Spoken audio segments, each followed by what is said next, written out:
During these next 2 weeks, many families and friends are planning on celebrating the holidays together, and sometimes that may include drinking. DPS is reminding us it's never a good idea to get behind the wheel when you may have had one too many. Here to tell us about the dangers and consequences of drinking and driving is DPS Sergeant Maria Hernandez. Thank you so much for joining us, Sergeant Hernandez. And I just want to start off with, tell us how DPS is stepping up their efforts this holiday season. Well, our troopers are going to be working aggressively looking for drivers that are violating state traffic law. That's not only during the holidays, but that's every single day, except during the holidays. Obviously, it's a busier time. We see more traffic out there. So they will be working diligently looking for drivers that are speeding, not buckled up, that are driving intoxicated or committing other traffic violations. There's consequences to your actions. So be very cautious and careful while you're out there. I want to transition and talk about some of those consequences. If you get behind the wheel and you may have had one too many, what are those consequences? Exactly. Let's start off with the first DWI. That one is a $2,000 fine, up to a year in jail. You will have to serve 3 days of mandatory jail time. You will lose your license for up to 1 year. Now, the second offense, that's a $4,000 fine, up to 2 years in jail, and your license, you will lose it for up to 2 years as well. The third one, that's a $10,000 fine, up to 10 years in jail. Now, let's talk about driving impaired with a child under 15. That is a $10,000 fine. You could face jail time up to 2 years.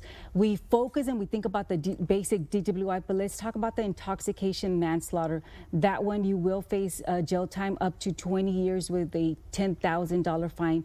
Now, those are fines. That's not including other assessed fines that will be added. So in the long run, it's a lot of money that you are going to be spending. But let's focus on that intoxication manslaughter. We always say, I've driven intoxicated before, I can make it home again. You might not be lucky again, and you might end up killing somebody, facing up to 20 years in jail time. Let's talk about the Bentley law. It's a DWI first, $2,000 fine. The intoxication manslaughter, $10,000 fine, up to 10 years in prison. The Bentley law, that one came into effect September 1st of 2023.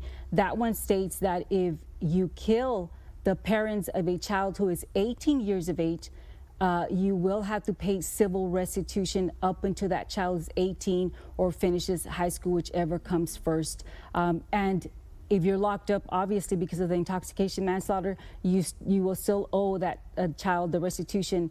When you come out, you have up to a year to start paying the restitution to the child. Got it. So it's never a good idea. Just plan ahead, Exactly. Get an Uber, call a friend. Don't get behind the wheel. Exactly. Now, we're not saying don't drink, celebrate, but be responsible. What we are saying is don't get behind the wheel intoxicated. There's a lot of consequences that you will face. You make that choice, we're here to pull you over and arrest you. And I want to transition now, just in general, Sergeant Hernandez, for many families that are hitting the road, what are some safety tips that DPS can offer? Take your time to get from point A to point B. Avoid being distracted.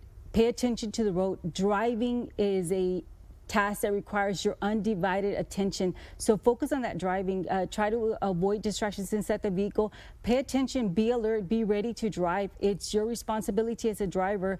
You have cargo in your vehicle. You're not only looking out for your life, but for the lives in that vehicle and the lives that are also out on the road. When you decide to get behind the wheel intoxicated or commit a traffic violation, you're risking of getting involved in a crash. Now, we don't call them accidents because every crash could have been prevented. It's how we're driving. So take your time to get from point A to point B.